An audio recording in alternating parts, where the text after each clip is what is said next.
Hola, hola. Bien. Vamos ahora entonces a escuchar el relato del profesor Luciano.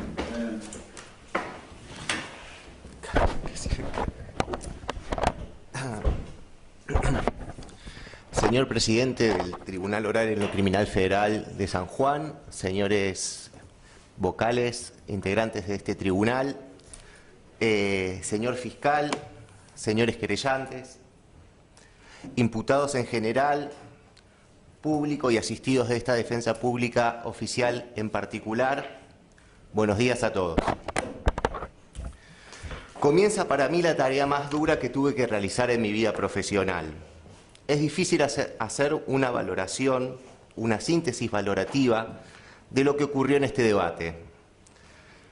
Pero con nuestro pacto político fundamental, la Constitución Nacional y los tratados internacionales individualizados en su artículo 75, inciso 22, que detentan la igual jerarquía, como horizonte y constante marco de referencia, voy a emprender la tarea de mostrarles y tratar de convencerlos de las terribles deficiencias que contiene la acusación que pesa sobre mis asistidos. En relación con algunas imputaciones, el requerimiento adquiere incluso ribetes temerarios. No se trata de una descalificación del Ministerio Público Fiscal en particular, todo lo contrario, mucho menos de su titular. Tengo un profundo respeto profesional e incluso le he expresado mi reconocimiento por el titánico esfuerzo realizado durante su exposición de las conclusiones de este debate. Por eso, las deficiencias no son la exteriorización de una tarea defectuosa, sino antes bien dan cuenta de la imposibilidad de reconstruir adecuadamente un hecho con sentido jurídico penal relevante y de determinar la concreta intervención de cada uno de los imputados en esos hechos, tras las dificultades propias del paso de más de 40 años desde que habrían ocurrido.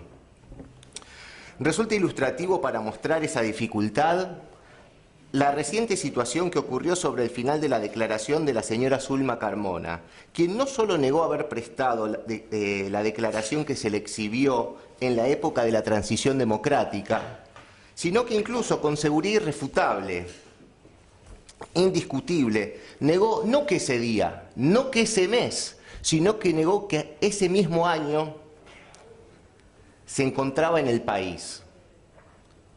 Yo sé que todos recuerdan ese episodio donde ella tenía la certeza indiscutible de que en el año 86 ella hubiese estado en la Argentina. Por supuesto que esta situación además está atravesada por un recuerdo de una situación no traumática, sino de una situación, por cierto, plausible, que era el desarrollo de su actividad académico-profesional en el exterior. Eso finalmente fue verificado como incorrecto a través de la constatación de elementos documentales que ella guardaba en su poder. Tal es así, y a lo largo de este desarrollo desentrañaré pormenorizadamente estos problemas, que en este proceso he sido designado para ejercer la defensa de los señores Pedro Eduardo Blanco, Osvaldo Benito Martel, Juan Carlos Torres, Daniel Rolando Gómez, José Hilarión Rodríguez, Juan Carlos Coronel, Rubén Arturo Ortega, Gustavo Ramón de Marchi y Jorge Antonio Olivera, respecto de quienes, descartando el caso del señor Pedro Eduardo Blanco, de quien me ocuparé luego de esta breve introducción, solo en dos de los 8 casos el Ministerio Público realizó el intento de vincular la intervención concreta de mis asistidos con los hechos. Mas en los 6 restantes optó por acusarlos a título de dominadores de un aparato de poder. Por supuesto, la consecuencia inmanente de esa decisión es que se sintió excusado de decir cuál fue la conducta que se le reprocha a esas 6 personas en todos los casos que integran el objeto de este juicio. Esto no es una valoración mía, esto lo dice Nino en su obra Juicio al Mal Absoluto, cuando explica cuáles son los defectos de la teoría de los dominadores del aparato de poder, y me voy a ocupar especialmente más adelante.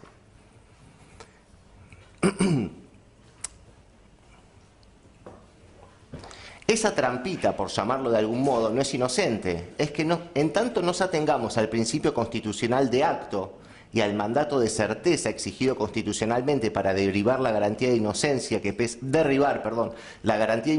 pesa sobre cualquier ciudadano que pise el suelo argentino por su sola condición de tal, dichas acusaciones son nulas. Ahora, parecería que en los dos casos restantes el Ministerio Público Fiscal habría logrado acreditar la intervención penalmente responsable en cada uno de los hechos por los que los acusó. Ello no fue así. Se contentó con incluir en el dispositivo acusador a la totalidad de los hechos que habrían ocurrido en los periodos en los que se verificó que ellos se desempeñaron en la estructura orgánica en la que trabajaban en esta provincia y no hayan estado de licencia. Una forma subrepticia o solapada de procurar los efectos de la teoría de los dominadores del aparato. Quiero decir desde ahora que eso no está bien. Voy a continuar desde ya con una situación bien clara, que es la desvinculación o el pedido de desvinculación de Pedro Eduardo Blanco. Entiendo que el orden no sería metódicamente el adecuado, pero me parece que la situación de él es tan palmaria que ya desde el inicio mismo quiero dejar en claro cuál va a ser la postura de la defensa y finalizar de ahora y para siempre mi pedido a su respecto. Toda vez que la petición que habré de formular no exige un desarrollo extenso, formulo ya mismo y de manera definitiva el pedido de absolución de Pedro Eduardo Blanco de demás condiciones personales individualizadas en esta causa, habida cuenta que ni el titular del Ministerio Público Fiscal ni ningún otro acusador, quienes perdieron ya la posibilidad de realizar ese acto requirente, formularon respecto de mi asistido acusación alguna. En tal sentido, el artículo 120 de la Constitución Nacional otorga al Ministerio Público Fiscal la competencia para delimitar el contenido sobre el que el tribunal debe expedirse. Así, siendo que Blanco no fue acusado en la etapa final, el tribunal se encuentra impedido de dictar una decisión distinta que no sea la de absolverlo, por falta de requerimiento acusatorio. Así lo ha dicho la Corte Suprema de Justicia de la Nación en los precedentes Tarifeño y Mostacho, cuyo desarrollo fue intensificado en Amodio, jurisprudencia que resulta de pacífica aplicación a lo largo y ancho de todo nuestro país. En Tarifeño, fallos 325-2019, la Corte Suprema de Justicia de la Nación expresó que esta Corte tiene dicho reiteradamente que en materia criminal la garantía consagrada por el artículo 18 de la Constitución Nacional exige la observancia de las formas sustanciales del juicio relativas a la acusación, defensa, prueba y sentencia dictada por los jueces naturales de la causa. Fallos 125-10, 127-36, 189-34, 308, 1557, entre muchísimos otros. Que en el caso ese, es decir, en Tarifeño, no han sido respetadas esas formas en la medida en que se ha dictado una sentencia condenatoria sin que mediase acusación, por lo que corresponde decretar su nulidad y la de las actuaciones posteriores que son consecuencia de ese acto inválido. En Mostacho, fallos 327-120, se ratificó el criterio de Tarifeño tras la breve desviación que había producido Marcilese. Finalmente, en Amodio, fallos 320-2658, la Corte Suprema de Justicia de la Nación dijo que la función jurisdiccional que compete al Tribunal de Juicio se halla limitada por los términos del contradictorio, pues cualquier ejercicio de ella que trascienda el ámbito trazado por la propia controversia jurídica, que aquí no la hay, atenta contra la esencia misma de la etapa acusatoria de nuestro modelo de enjuiciamiento penal, desde la perspectiva del derecho de defensa del imputado. El ejercicio de la judicatura en los términos indicados opera como una garantía de equilibrio dentro de un proceso penal que, en ocasiones, puede llegar a reconocer incluso más de dos acusadores, fiscal, particular ofendido y otros organismos de la Administración Central a quienes de ordinario se les reconoce legitimación activa. Tal lo que ha ocurrido en este proceso, a pesar de la decisión del tribunal respecto de la posición de querellantes coadyuvantes.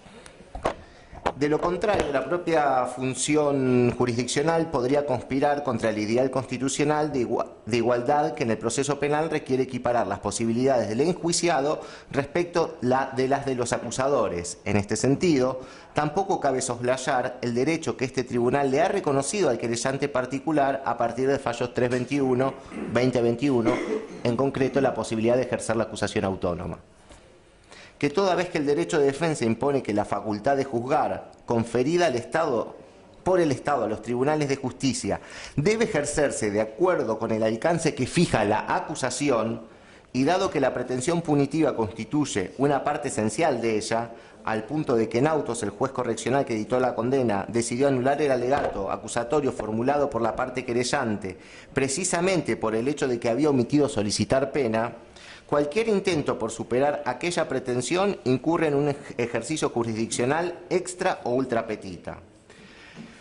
Que los postulados constitucionales aludidos llevan a afianzar los principios de cuño acusatorio que rigen el debate y por ende la plena jurisdicción reconoce un límite máximo a su ejercicio, cual es el delimitado por los términos de la acusación pública y también privada en caso de haberla.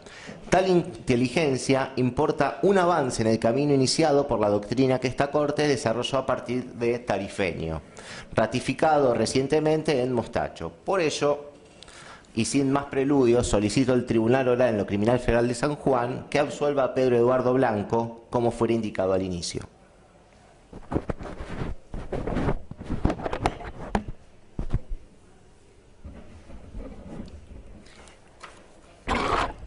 Voy a hacer ahora un esquema de lo que va a ser toda la presentación formal de la defensa para ya brindar un panorama al tribunal acerca de los puntos que voy a tratar. Me parece que eso permitirá clarificar el avance secuencial de todos los planteos que voy a hacer.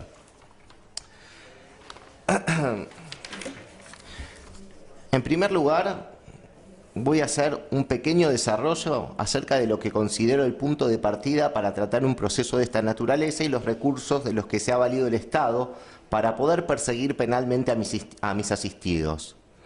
No es casual que el título de la obra utilizada para sostener la ficción de autoría aceptada en la acusación sea «Cómo imputar a los superiores por crímenes de los subordinados en el derecho penal internacional» y no, por ejemplo, «Reglas de autoría en un esquema de criminalidad organizada». Está claro que en ese mismo título de esa misma obra hay un objetivo determinado, que es el de perseguir penalmente a un grupo de personas a cualquier precio.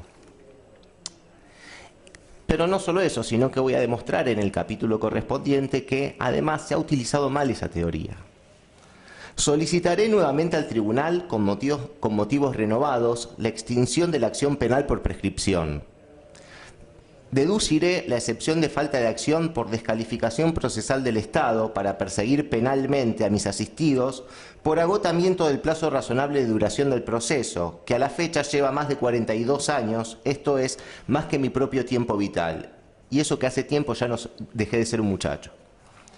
Voy a plantear la inconstitucionalidad de las indagatorias prestadas durante la instrucción y de las acusaciones exteriorizadas en la oportunidad procesal prevista por el artículo 347, como la que se produjo al cierre de la etapa de juicio en la discusión final, conforme al artículo 393, por la indeterminación de los hechos imputados y, en consecuencia, la nulidad de todos los actos procesales subsiguientes, empezando por las indagatorias. Propiciaré el rechazo de la calificación enrostrada a mis asistidos previstas por el artículo 210 bis del Código Penal, texto según el decreto ley, o ley como se lo llamó equivocadamente en la discusión final, 21338, explicando por qué solo pueden ser acusados, a lo sumo, por el delito de asociación ilícita previsto por el artículo 10, según su redacción original, modificada por la Ley 20.642. También me opondré a la acusación por los delitos de violación previstos por el artículo 119 del Código Penal y abuso deshonesto del artículo 127 del Código Penal en los casos en los que no haya sido instada la acción penal y en los casos que promovida la acción el Ministerio Público Fiscal haya asignado autoría por ese delito a través de la teoría del aparato de poder organizado, habida cuenta que su categoría de delito de propia mano se trata de un delito de propia mano, la que no admite otro tipo de autoría que no sea la autoría directa. Me encargaré de analizar la cuestión relativa a la subsunción típica de los casos de las personas desaparecidas y demostraré que resulta jurídicamente incorrecto subsumir como homicidio y achacar en tal condición esos hechos a mis asistidos, sin incurrir en otras violaciones a garantías constitucionales. Por empezar, analogía.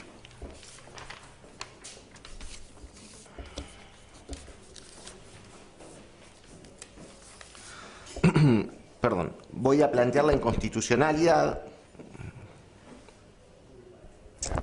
de las leyes de la ley que declaró la nulidad la 25371, que declaró la nulidad, perdón, de la ley de obediencia debida y punto final.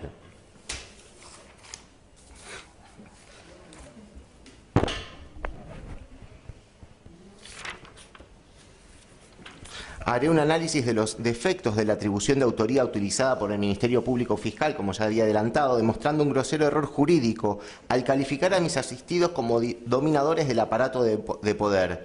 Y demostraré que ese recurso extremo solo tuvo por objeto intentar eludir la imposibilidad de fijar adecuadamente los hechos y la intervención que le cabría a cada uno de mis asistidos en conexión con esos hechos.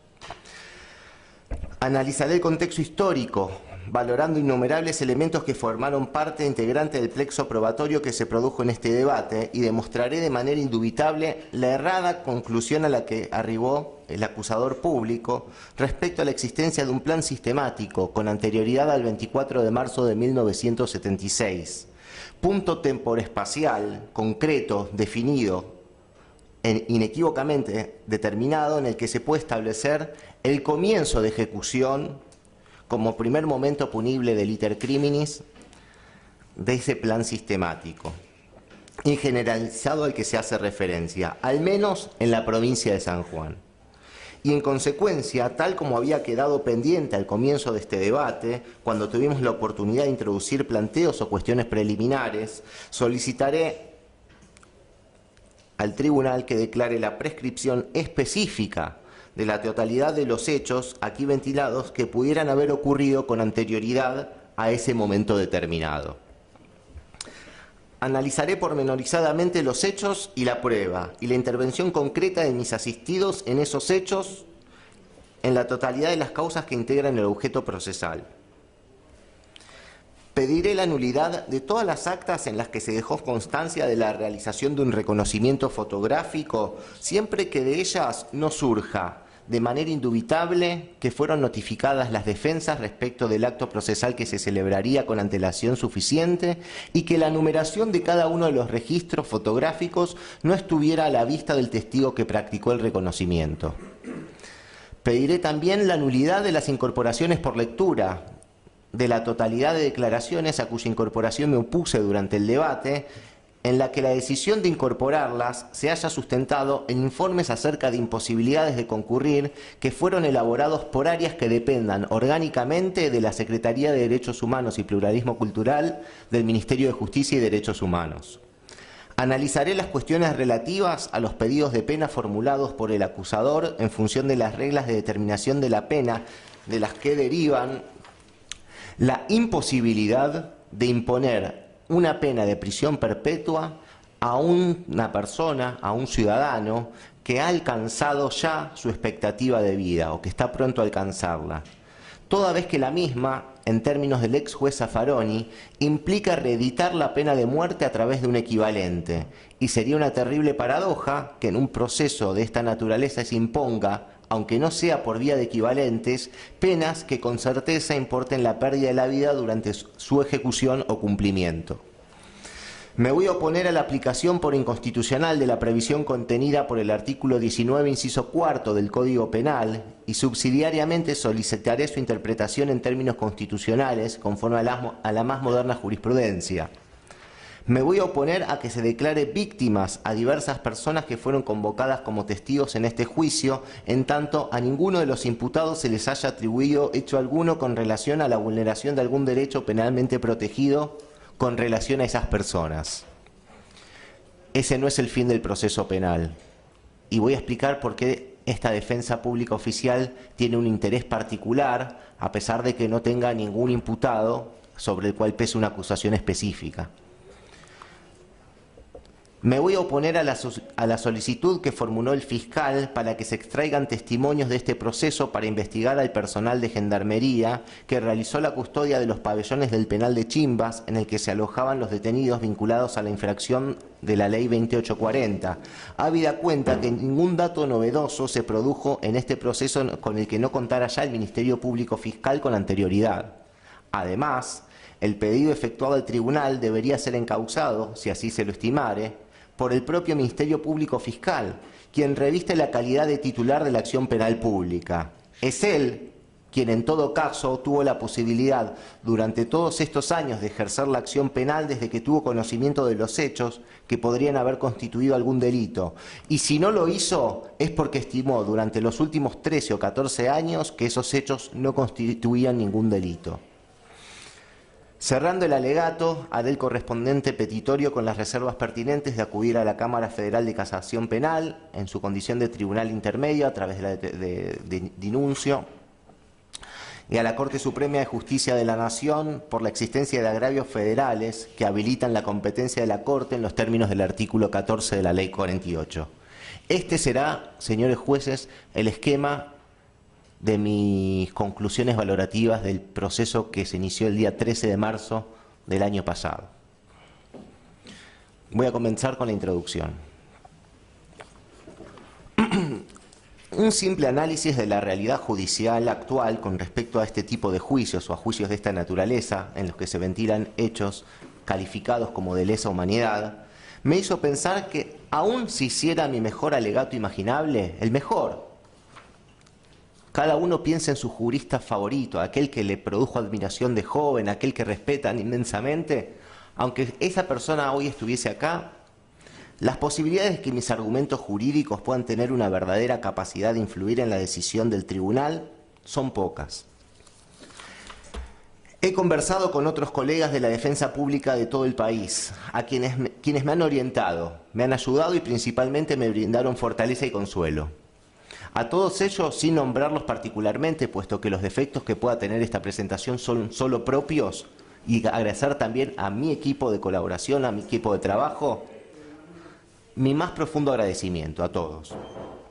En el año 2006, cuando iniciaba mis estudios de posgrado, tuve la suerte de cursar la materia Teoría del Delito de la carrera de especialización en Derecho Penal del Departamento de Posgrado de la UBA, y en ese espacio el titular de la materia, quien había trabajado en su juventud como secretario letrado del ministro Petraki en la Corte Suprema de Justicia de la Nación, solía contar que le preguntaba a Petraki acerca de por qué seguía esforzándose en hacer votos en disidencia, minoritarios, con grandes esfuerzos y desarrollos de contenido constitucionalmente más garantista, más progresista, sobre puntos que ya estaban resueltos en sentido contrario y más conservador.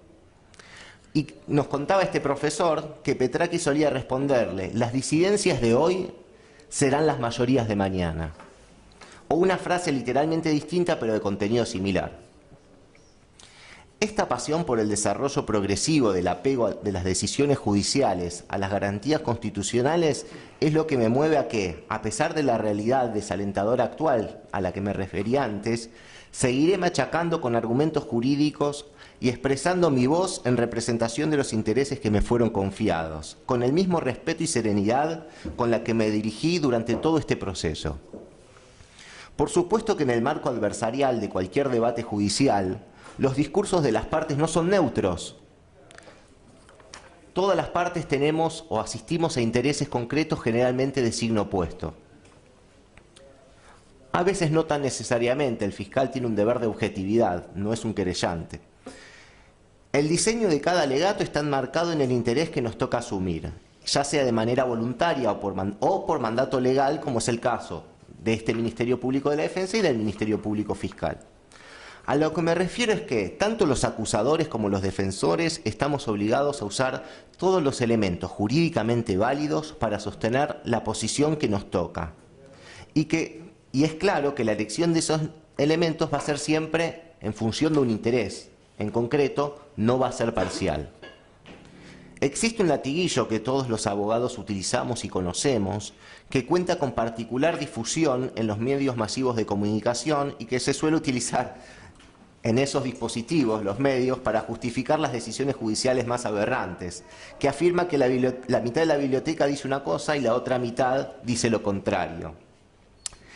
Esa especie de latiguillo o frase parecería permitir una particular interpretación del derecho, así como si el ordenamiento jurídico fuera una gran caja de herramientas a la que los abogados pudiéramos acudir y así elegir los elementos que nos favorezcan a los intereses de quien nos toque asistir. No estoy muy de acuerdo con esa interpretación del ordenamiento jurídico en la que todo parece ser lo mismo, que se trata solo de una elección de un destornillador o de una llave francesa o de una llave pico del oro o lo que sea. No es eso el derecho. Sí puedo compartir la idea de que existen cuestiones particulares que podrían admitir más de una interpretación. Eso no solo es posible, sino que además es saludable. El desarrollo progresivo de los derechos humanos parte naturalmente de esta concepción. Ya sea esta interpretación, la divergencia o las distintas interpretaciones, la hermenéutica es la ciencia de la interpretación, sea doctrinaria o jurisprudencial. Pero creo que hay otras cuestiones esenciales en las que ya no es posible afirmar que la mitad de la biblioteca diga una cosa y la otra mitad diga otra. Conceptos fundamentales que nutren la existencia misma del Estado de Derecho, como son el principio de legalidad, la irretroactividad de la ley penal, salvo cuando sea más benigna, las reglas de prescripción de las acciones penales, no me refiero a lo que es el concepto de secuela de juicio y toda esa discusión, sino a la idea de prescripción de la acción, o la acción concebida como prescriptible.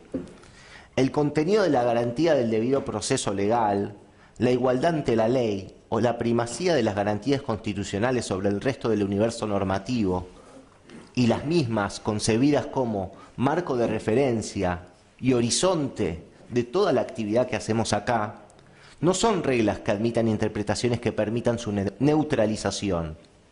Podremos variar en la interpretación acerca de un contenido concreto, pero si la interpretación implica la neutralización del contenido de esa garantía, algo estamos haciendo mal.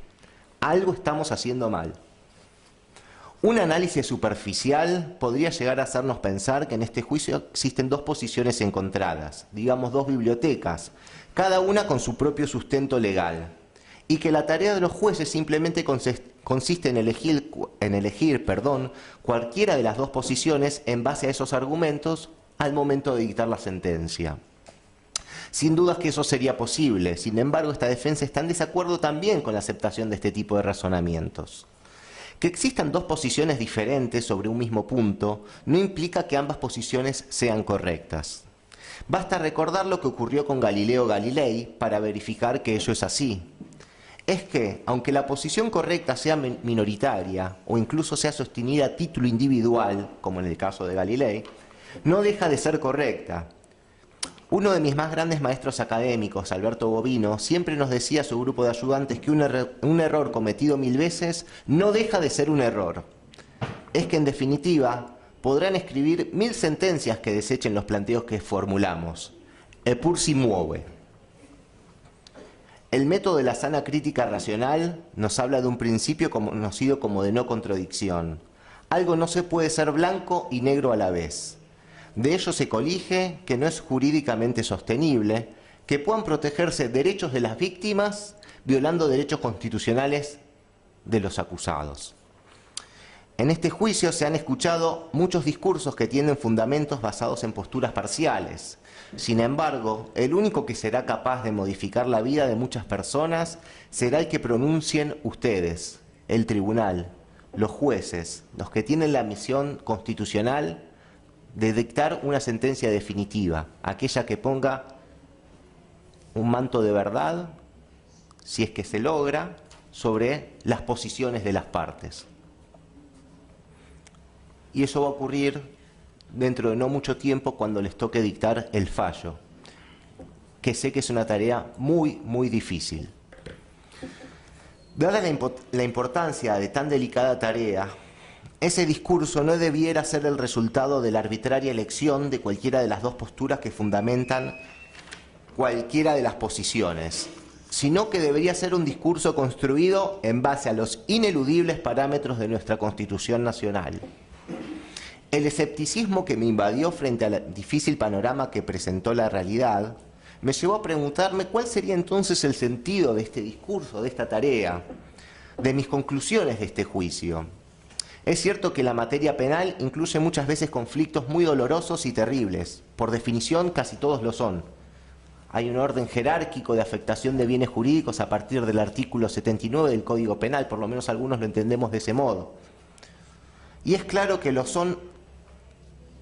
que son objeto de este juicio no son una excepción, sino todo lo contrario.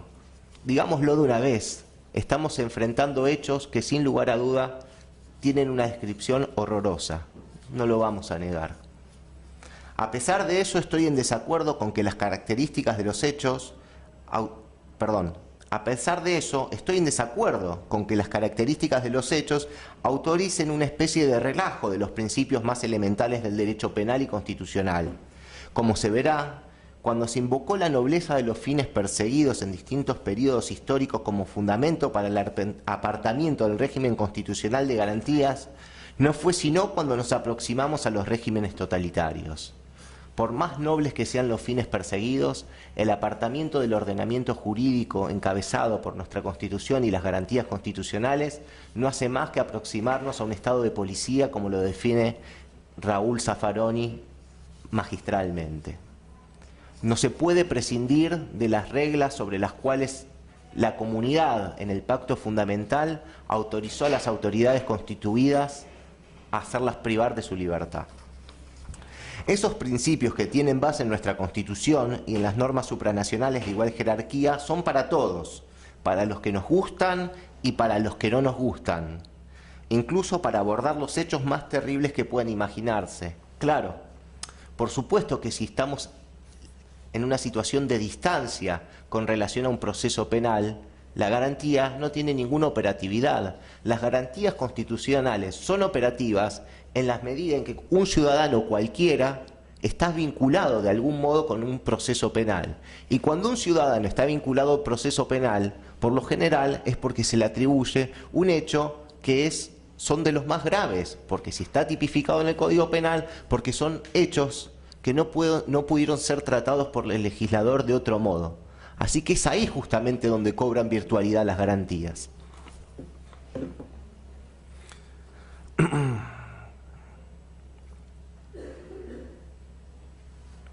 Como va a quedar expuesto a medida que vaya desarrollando este alegato, para cumplir con mi función no voy a acudir a complicadas elaboraciones doctrinarias ni a raras teorías jurídicas de dudosa legitimidad que puedan concebir al ser humano como una ruedecilla.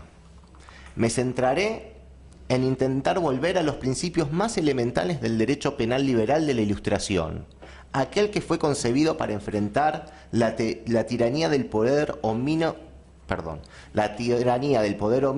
del monarca tirano, sustentado en conceptos básicos, elementales y a la vez de hondo contenido democrático y republicano. Conceptos que, en el marco de cualquier juicio llevado a cabo en un Estado constitucional de derecho, serían verdades indiscutibles. Hace tiempo me vengo preguntando cómo llegamos hasta este día. ¿Cómo llegamos hoy acá? Cualquier fenómeno que ocurre en el mundo... Como cualquier fenómeno que ocurre en el mundo, esa pregunta puede ser respondida desde diversos enfoques. Una respuesta meramente naturalística podría sostener que hemos activado diversos cursos causales físicamente, hemos hecho muchas inervaciones musculares que nos han traído, unos enlazados con otros, el día de hoy hasta este lugar, a todos los que estamos aquí presentes. Otra respuesta podría ser de tipo psicológica, otra sociológica, o filosófica y todas estas de tipo valorativas. Así, podría decirse que existe una regla valorativa que impone el deber de investigar, juzgar y sancionar a todas las personas que hubieran cometido graves violaciones a los derechos humanos, o al menos a que se las acusase de haber cometido. Otros podrían decir que eso está bien, por supuesto que eso está bien, pero que ese deber debe realizarse respetando, nuevamente, todas las garantías que están consagradas en los instrumentos que, justamente, reconocen cuáles son los derechos humanos y no prescindiendo de ellos. Algunos podrían decir, ¿por qué no admitimos por qué no admitimos la impunidad? Estamos acá porque no admitimos la impunidad. Y otros podrían responder que la sujeción al Estado de Derecho acarrea fatalmente ciertas dosis de impunidad. Solo un Estado total, o un Estado totalitario, podría prescindir de las garantías como norte para evitar fatalmente la impunidad. Y así podríamos iniciar una nueva discusión acerca de si un objetivo determinado, el que sea, considerado por un grupo de una comunidad determinada como valioso, permite la utilización de las personas como un medio para concretar ese fin, o si por el contrario, cada ser humano es un fin en sí mismo, lo que acarrea la imposibilidad de que se lo utilice como medio para concretar otros fines, por más valiosos que sean esos otros fines. Durante todo este tiempo, desde el 13 de marzo de 2017, pude llevarme para mí una enseñanza que considero lo más valioso en mi propia vida democrática. Cuando nos apartamos de la legalidad, todo sale mal. Cuando nos apartamos de las reglas legales, todo sale mal. Hoy, ayer y mañana. Ese es el denominador común que logré extraer como característica general: el apartamiento de la legalidad. Así, este proceso y su resultado en la sentencia debería tener el mayor énfasis por evitar del modo más enérgico que se produzcan apartamientos sustantivos de las reglas del Estado, de las reglas legales que el Estado establece para poder privar de la libertad a un ser humano, para poder decir con fuerza de ley que ha cometido un delito. He leído, he releído y he analizado con gran detalle los razonamientos trazados por la Corte Suprema de Justicia de la Nación en el fallo Al-Espeiti. Tengo que confesar, a mí me ha impactado la trascendencia institucional de los razonamientos que utilizaron en ese fallo. A mí me parece maravilloso, y lo digo con franca honestidad. Creo que allí se trata la problemática que rodea la realización de diversos procesos de lesa humanidad con un hondo contenido democrático, republicano e institucional.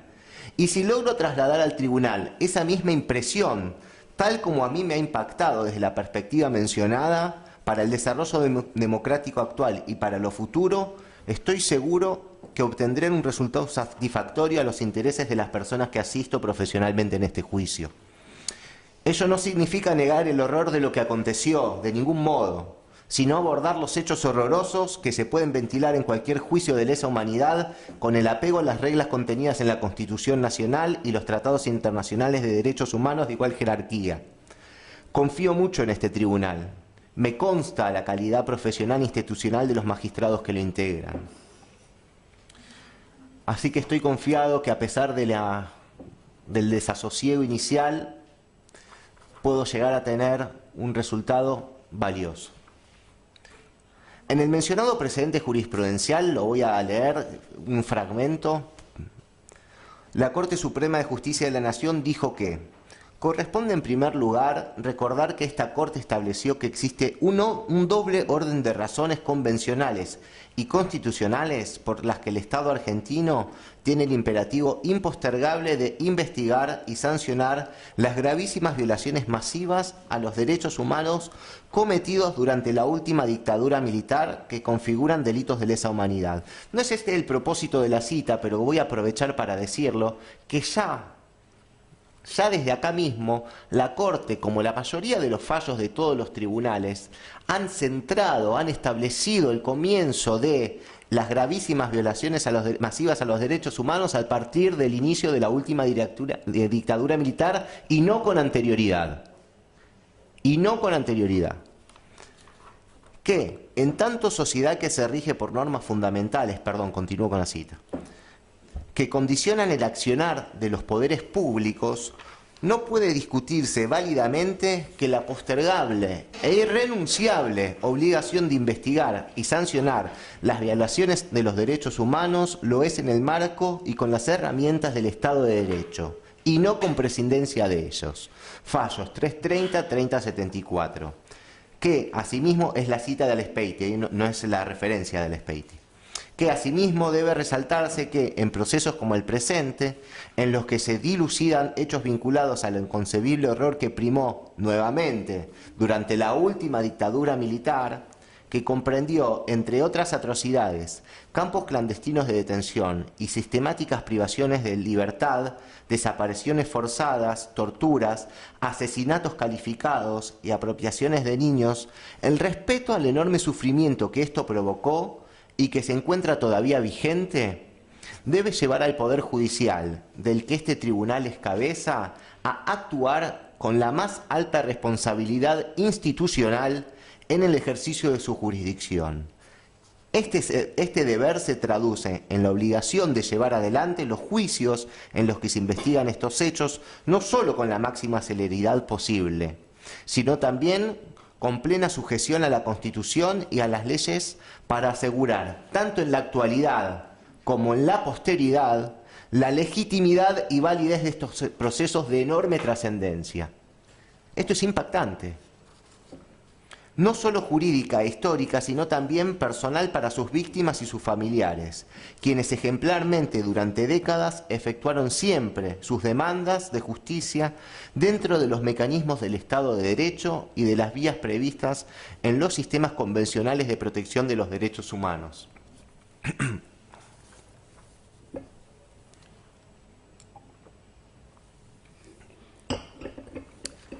Cierro la cita, ahí.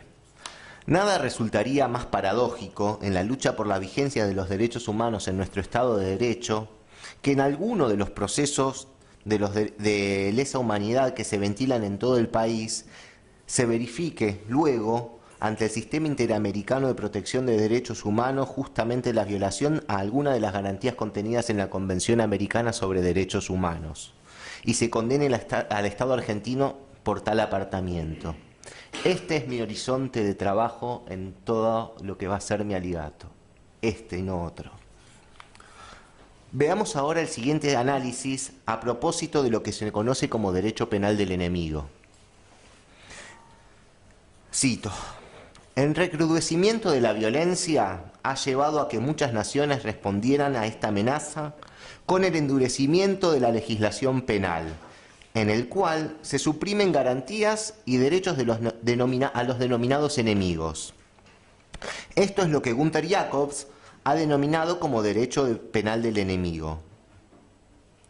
La idea que subyace en el esquema del autor es que en la situación actual no me refiero al día de hoy, sino a los últimos 40 años, una sociedad determinada, consciente de los riesgos, no tendría otra alternativa que construir reglas especiales, diferentes de las del derecho penal del ciudadano, que son las del derecho penal de la Ilustración, de Beccaria para acá, dirigidas a las no personas, o sea, a aquellos que se han apartado permanentemente del derecho. Para estos casos, el derecho penal del enemigo debería prever una amplia anticipación de la punibilidad, una legislación penal de lucha y la reducción de las garantías procesales. El catedrático de Derecho Penal español, Francisco Muñoz Conde, señala que la novedad de esta tesis es que este tipo de derecho penal excepcional, contrario a los principios liberales del Estado de Derecho e incluso a los derechos fundamentales reconocidos en las constituciones y declaraciones internacionales de derechos humanos, empieza a darse también en los estados democráticos de derecho, que acogen en sus constituciones y textos jurídicos fundamentales principios básicos del derecho penal. Principios básicos de derecho penal material del Estado de Derecho, como los de legalidad, proporcionalidad, culpabilidad y sobre todo los de carácter procesal penal. Estos son los más duros cuando se transgreden. Parece que no, pero son los más duros. Como los de presunción de inocencia, debido proceso y otras garantías del imputado durante el proceso penal. Se sostuvo que la separación del derecho penal de los ciudadanos del derecho penal del enemigo no se compadece con el Estado de Derecho, con garantías constitucionales del debido proceso legal, legalidad, proporcionalidad, otra vez presunción de inocencia, entre tantas otras. Es más, se ha hecho notar Esto es fantástico. Se ha hecho notar que la historia reciente de la humanidad demuestra que los regímenes autoritarios iniciaron su dominio a través de la restricción de derechos y garantías fundamentales a sus ciudadanos, siempre bajo justificativos nobles. Por ejemplo, investigar y sancionar las graves violaciones a los derechos humanos.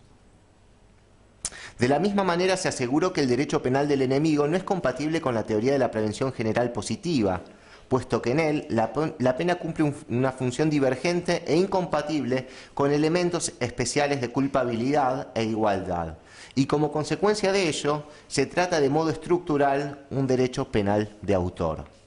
Lucián y Diego Sebastián, Criminalidad organizada y trata de personas, edital Rubens Alculsoni, primera edición, Santa Fe 2011, páginas 14 a 19. Me van a poder decir con gran acierto, dos cosas. La primera es que el título del libro se refiere a otro tipo de delitos de criminalidad organizada. Es fácil despejar esa crítica, no hay ningún motivo por el cual no sea aplicable a lo que aquí ocurre, y me van a poder decir también con acierto, creo, que esto mismo sería aplicable a lo que se caracterizó como plan sistemático, y aquí es donde está justamente mi punto de crítica. Quizá ese mismo régimen al que se aplicaba un derecho penal del enemigo tenga ciertas similitudes con las formas de persecución, no el método. No el método, por supuesto que no el método, pero sí las reglas o las excepciones y el apartamiento de la legalidad que antes mostré como mi enseñanza respecto de las consecuencias que trae aparejadas. Esto se ve notoriamente, y lo voy a tratar a continuación, lo dije en el inicio, qué es lo que pasa con la prescripción, qué es lo que pasa, cómo se concibe la legalidad, cómo nos apartamos de las 4 consecuencias que todos aprendimos en nuestro inicio de como estudiantes, de ley certa, scripta, estricta y previa.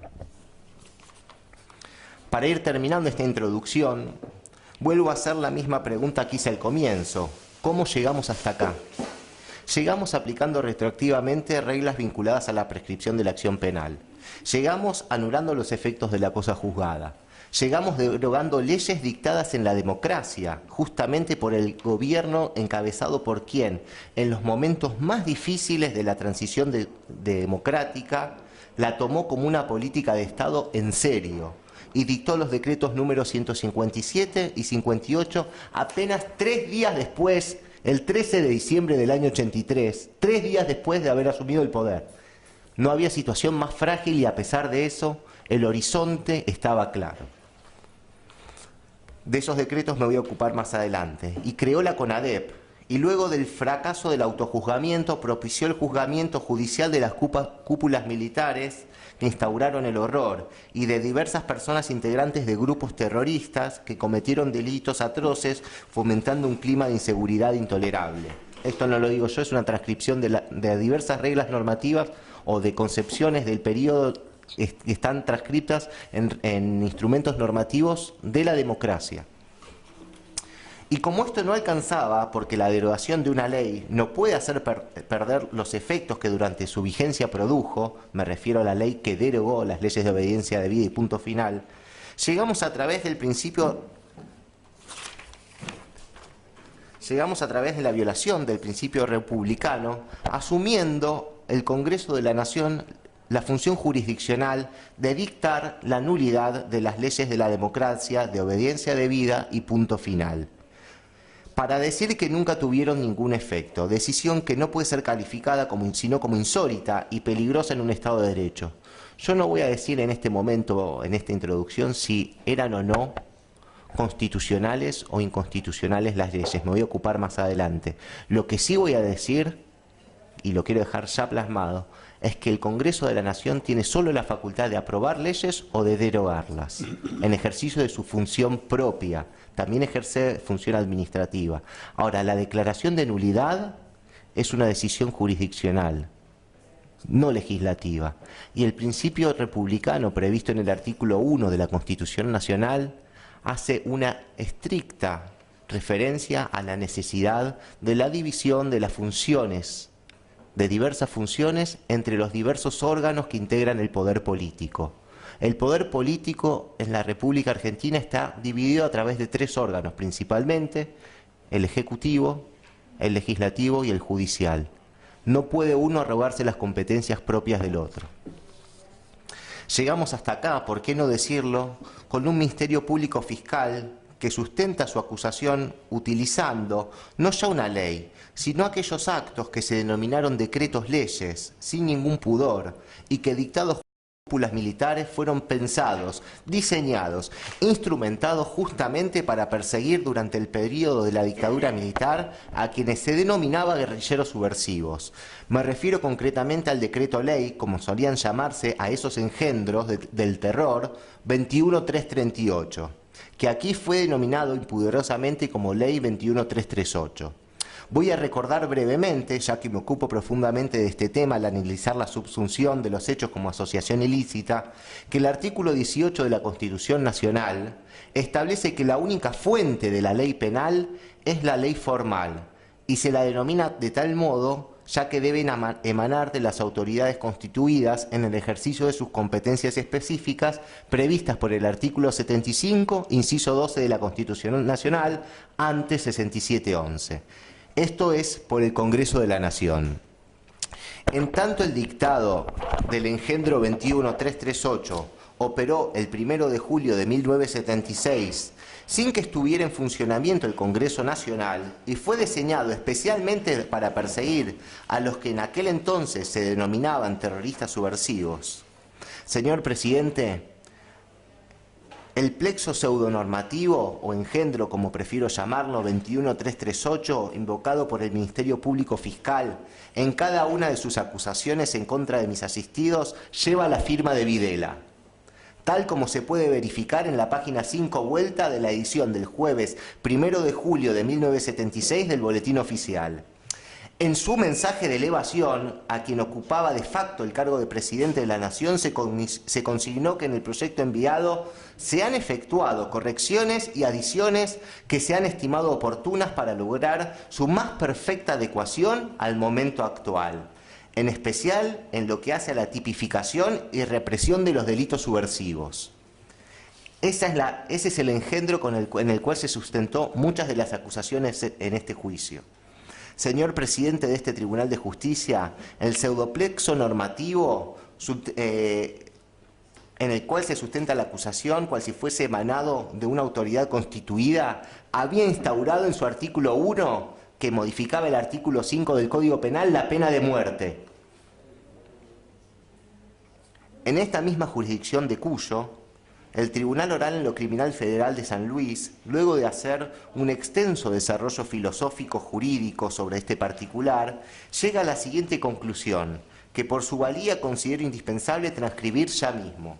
Y dice: si este resulta nuestro punto de partida para considerar ilegal a la dictadura entonces gobernante en aquellos años, mal podríamos recurrir para la punición de los sujetos aquí enjuiciados a la espuria legislación sancionada en esa época. Este ha sido el motivo por el cual o por el que nos hemos aportado fundadamente de toda consideración de pseudoleyes vigentes en aquel período. Nos estamos refiriendo concretamente a las agravantes consagradas por el decreto 21338 que por emanar de un gobierno ilegítimo nos resultan inexistentes. Es por ello que al adecuar típicamente el comportamiento en la figura de la asociación ilícita de alguno de los imputados, hemos desechado la consideración de las calificantes establecidas en aquella legislación espuria. Nos referiremos siempre a la redacción original del Código en su artículo 210, modificada por la Ley 20.642, causa FMZ 2460 del año 2012, del Tribunal Oral en lo Criminal Federal de San Luis, fundamentos de la sentencia número 478 de fecha 9 de junio de 2015, página 1609. Llegamos finalmente haciendo ficciones masivas de autoría, subidos en comprensibles ruedecillas, esto es, violando el principio constitucional de culpabilidad, el principio constitucional de acto e incurriendo en lo que se denomina versari in re ilícita. Tal es así que existe una simetría casi perfecta entre la carátula del libro, el libro histórico del RIM 22 y las carátulas de las causas judiciales tramitadas en esta provincia, de lo que la presente no es una excepción. Pido permiso para acercarme al tribunal. Cuando vayamos a hablar acerca de la complejidad de la investigación, acá está. Veanlas. Estas son las carátulas de todas las causas. Acá están las carátulas de todas las causas que tramitan el Tribunal Oral Federal de San Juan. Están en el libro histórico. Miren, tomaron el libro y la investigación es esto. Esta es la gran investigación.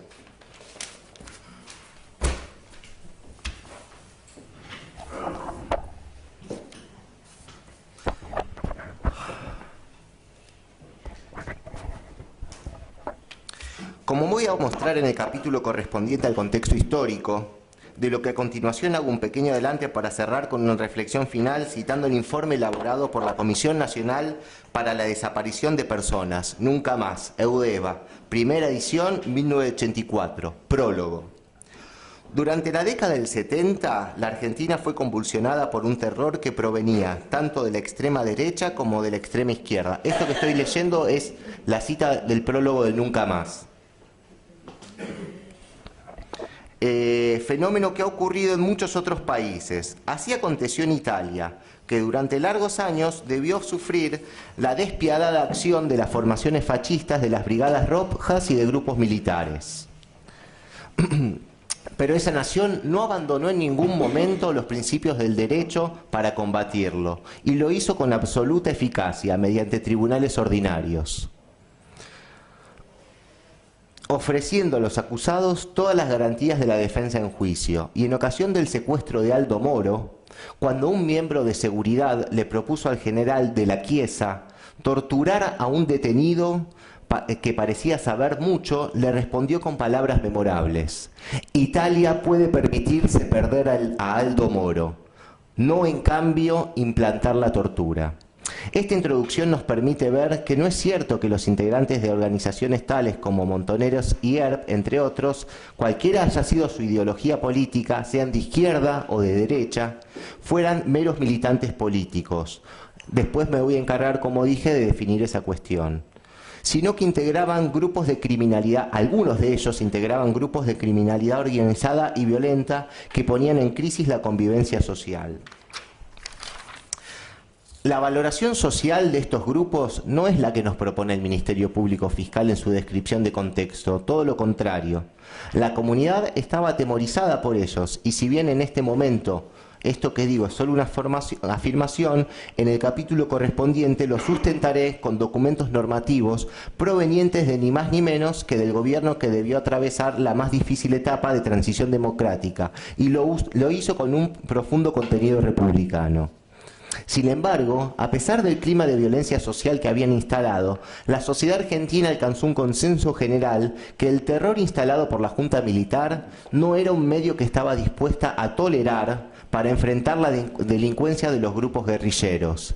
En definitiva, se produjo un repudio generalizado, a medida que se fue conociendo acerca de este régimen, al terror estatal instalado por la Junta Militar, que irrumpió el orden constitucional el 24 de marzo del 76.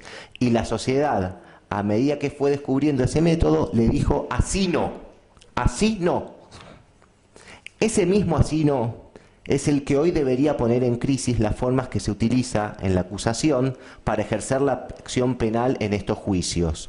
Desde la vigencia misma de la acción, la construcción de las imputaciones, el plazo de las detenciones cautelares ilimitadas, las autorías ficcionales, las subsunciones típicas y reales y las penas insólitas a ciudadanos argentinos que en algunos casos han alcanzado ya su expectativa de vida promedio en el país. En definitiva, la transgresión de todas las garantías constitucionales del Estado de Derecho propias de la ilustración penal. Ello porque resulta igualmente inadecuado a los mismos valores democráticos que antes motivó la deslegitimación de las Fuerzas Armadas, aunque claro está, no estoy diciendo que sea el mismo método, que esto quede bien en claro. Lo peor que le puede ocurrir al discurso democrático de la defensa de los derechos humanos, del que toda mi vida participé activamente, es que resulte deslegitimado justamente por quienes otrora fueron sus principales abanderados y víctimas de sus transgresiones. Para sintetizar, Argentina se puede permitir la absolución de Pedro Eduardo Blanco, Osvaldo Benito Martel, Juan Carlos Torres, Daniel Rolando Gómez, José Hilarión Rodríguez, Juan Carlos Coronel, Rubén Arturo Ortega, Gustavo Ramón de Marchi y Jorge Antonio Olivera. Pero no en cambio la implantación de la violación constitucional como método de persecución penal. Paso ahora al tratar el segundo punto, que es la extinción de la acción penal por prescripción.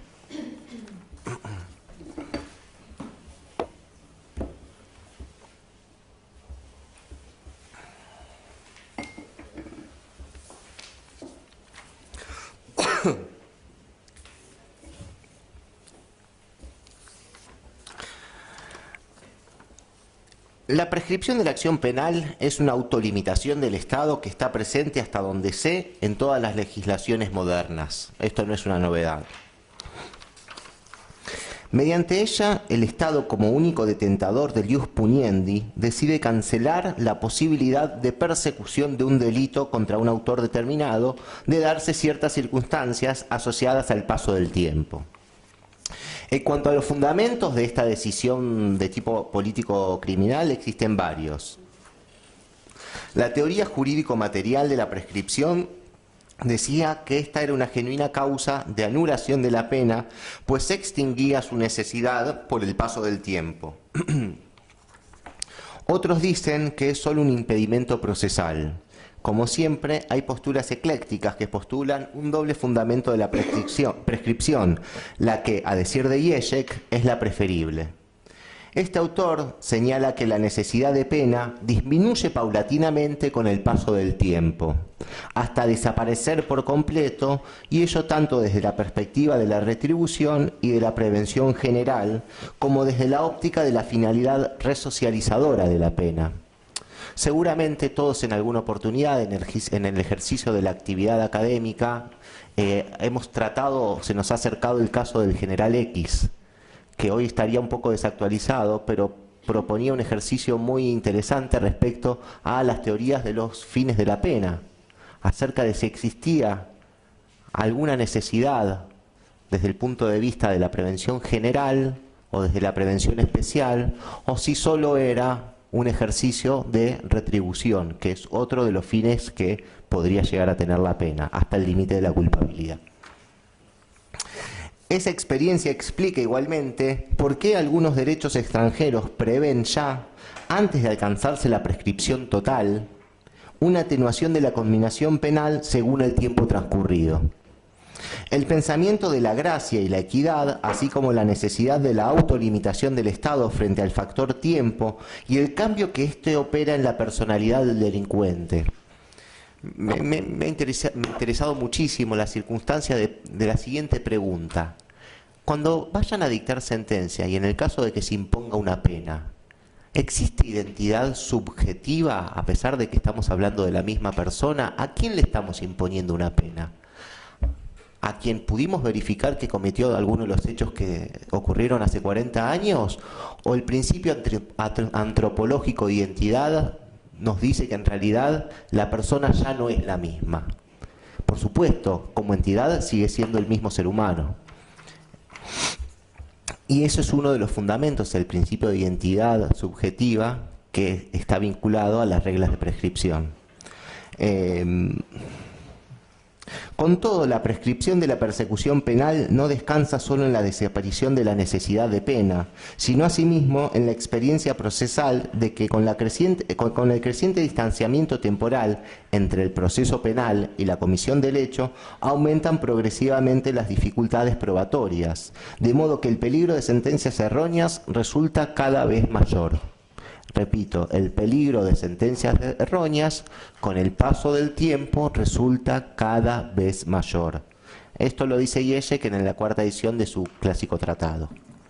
Nuestra Corte, en el caso Arancibia Clavel, dijo que el fundamento común de la prescripción es la inutilidad de la pena en el caso concreto, teoría jurídico-material. El transcurso del tiempo entre el hecho y el juicio o entre la condena y su ejecución hace que la persona imputada no sea la misma, principio de identidad subjetiva al que recién hacía referencia. Como así también que el hecho sometido a la jurisdicción pierda vigencia vivencial conflictiva para pasar a ser un mero hecho histórico anecdótico. En Argentina, el plazo de la prescripción de los delitos conminados con pena de prisión siempre estuvo asociado a la escala penal del hecho. 15 años para los delitos con pena de prisión perpetua, igual plazo para los de pena temporal, con la previsión hecha por el legislador de que el plazo nunca podía ser inferior a 2 años en la pena temporal ni superior a 12. Además, se previeron siempre causales de interrupción, el plazo empieza a contarse nuevamente, y de suspensión de su transcurso, cuestiones prejudiciales y delitos de funcionarios. ¿Desde cuándo se computa el plazo? Corre separadamente para cada uno de los partícipes del delito. Históricamente, todo este complejo sistema de autocancelación de la potestad punitiva fue considerado en Argentina como integrante del principio de legalidad. Sin lugar a dudas, las reglas que dan cuenta de la prescripción de la acción penal integran como las reglas mismas de la acción lo que se conoce como derecho penal sustantivo, previsto en el artículo 75, inciso 12 de la Constitución Nacional, y no como derecho local. ¿Qué quiere decir eso? Que funciona respecto de ella el principio de irretroactividad de la ley más gravosa. Esto es, si hay una ley posterior al hecho que amplía los plazos de la prescripción o introduce nuevas circunstancias que permiten interrumpir su transcurso o suspenderlo, no será posible utilizarla contra el imputado. De los millones de casos que se fueron discutiendo a lo largo de la historia jurídica argentina relacionados con este tema, nunca se puso eso en tela de juicio, salvo en uno, en que se lo puso solo parcialmente y con relación a la aplicación de la ley penal posterior, que era más benigna. Me refiero concretamente, y lo hizo el Procurador General anterior, Esteban Rigui, en el año 2006, en el caso Torea. Fallos 330, 51, 58. El fallo, bueno, ahora lo voy a explicar. Esto se había originado por la muerte de un pequeño a raíz de la caída de una estatua en un paseo público de la ciudad de Buenos Aires, el Paseo de la Infanta. La causa había avanzado lentamente pese a la presión mediática y el constante impulso de los padres de la víctima erigidos en querellantes. En el ínterin, el legislador promulgó la ley 25990, justamente aquella que definía cuáles son las secuelas de juicio, que precisó las causales de interrupción de la prescripción y el concepto de secuela de juicio, con la consecuencia de que, por aplicación del artículo 2 del Código Penal, el imputado fue sobreseído por prescripción. Para colmo de males, el querellante y padre de la víctima, esto es terrible, fue condenado en costas a pagar una importante suma de dinero, extremo fuertemente criticado por los medios masivos de comunicación. Fue en este contexto que el procurador emitió su dictamen en el que analizó la relación entre prescripción y ley penal más benigna. Cabe destacar, por otra parte, que la Corte Suprema de Justicia de la Nación no receptó favorablemente la opinión del Procurador General de aquel entonces, haciendo lugar tan solo al agravio de la querella relacionado con la imposición de las costas que la Procuración había acompañado. Fallos 330, 51, 58, como ya dije.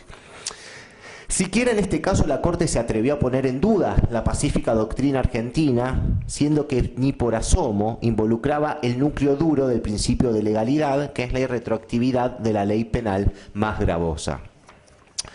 No tuvo empacho, sin embargo, cuando se enfrentó con el problema en el ámbito de los delitos cometidos durante la década del 70. La legalidad, ese fue el gran problema.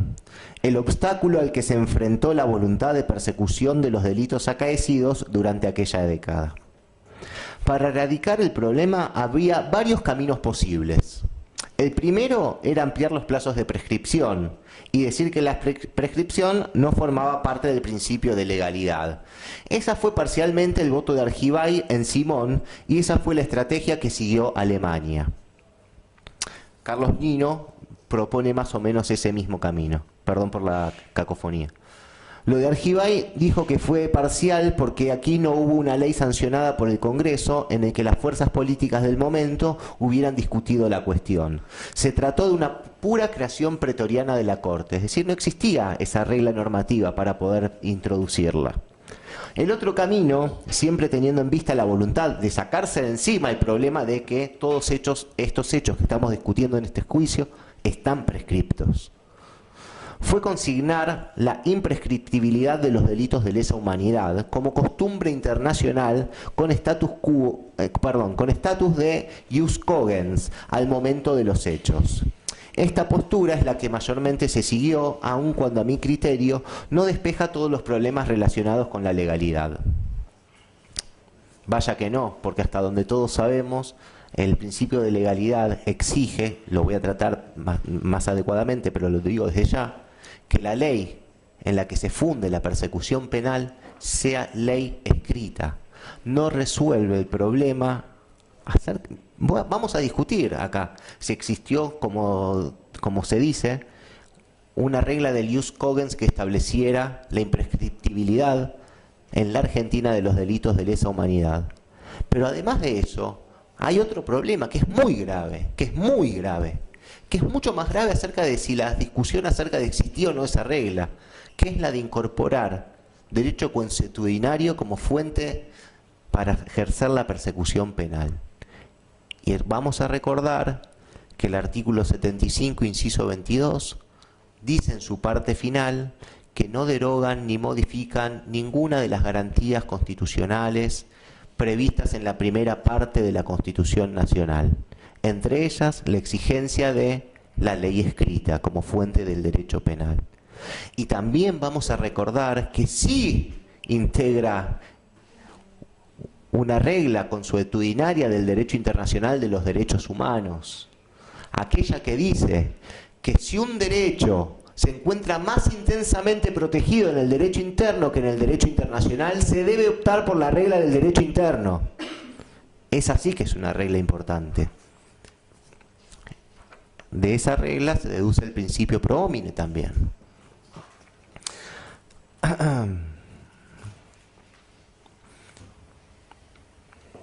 Bueno, decía que existía otro camino que era el de reconocer la existencia de una costumbre del derecho internacional del jus cogens.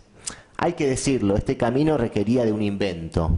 Inventar que existía en la década del 70 una costumbre que prescribiera a todos los estados declarar imprescriptibles los delitos de lesa, a todos los estados declarar imprescriptible los delitos de lesa humanidad. Se dice que existe costumbre internacional, y por eso recién recalcaba a todos los estados, cuando se verifica una práctica pertinente, unitaria y general de los estados. Es el principio de longa consuetudo, apoyada en una convicción jurídica acerca de la adecuación a derecho de esa práctica. Longa consuetudo más opinio iuris.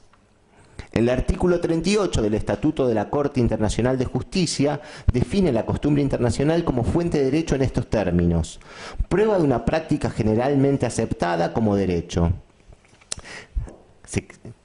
Por supuesto, acá hay un elemento fundamental, que esa práctica no se encuentre esbozada, enunciada, señalada, sino acreditada. Tiene que estar probada la práctica.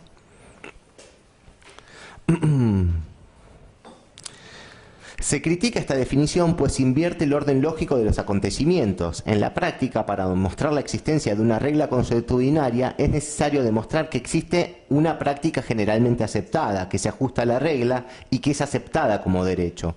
La costumbre surge cuando los estados adquieren el hábito de adoptar con respecto a una situación dada y siempre que la misma se repita una actividad determinada. Son, claro está, precedentes.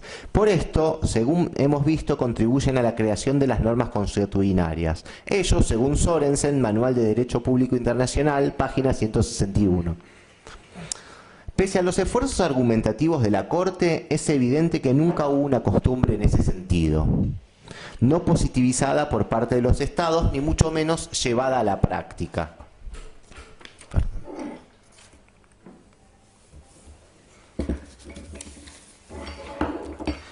Alemania, cuando se enfrentó con el problema, como dije antes, prolongó los plazos de prescripción. España no los juzga, los considera prescriptos. Al igual que otros países latinoamericanos, Brasil y Uruguay. En la propia Argentina se declararon prescriptos delitos atribuidos a los comandantes en el juicio de las juntas.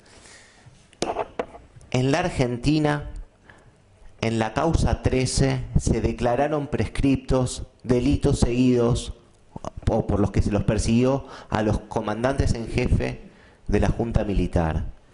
Y entonces me pregunto, ¿acaso no era ya a esta altura evidente el carácter imprescriptible de los hechos en virtud de una supuesta regla normativa del jus cogens? ¿Cómo puede sostenerse hoy que hace 42 años estaba vigente esa costumbre si en el momento más próximo al periodo al que se le quiere atribuir la existencia de la costumbre, los interlocutores con competencia comunicativa normativa de aquel entonces verificaron su inexistencia? ¿Se entiende esto? Lo voy a decir nuevamente. En el año 85, en la causa 13, estábamos muy próximos al año 76, 77, 78. La Cámara Federal y la Corte Suprema de Justicia eran los interlocutores con competencia comunicativa normativa que tenían mucho más cercano en el tiempo la valoración acerca de las reglas que existían pocos años atrás. Y en ese momento nunca advirtieron que existiera tal regla del jus cogens. ¿Cómo podemos hoy, 42 años después, con toda esta distancia, como dije, distancia que supera mi propia vida, decir que existía esa regla del derecho internacional? Cuando en aquel momento, tan cerca, esa regla no era ni siquiera presumida. En el fallo y en la doctrina, en el fallo de la causa 13 y en la doctrina, se hace mucho hincapié en la Convención sobre la imprescriptibilidad de los crímenes de guerra, perdón, en el fallo de Arancibia Clavel, no en la causa 13.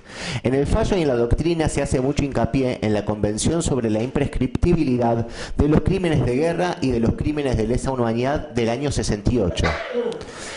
En esta se definen los delitos de lesa humanidad en base a la definición del Estatuto del Tribunal de Nuremberg, que dice lo siguiente.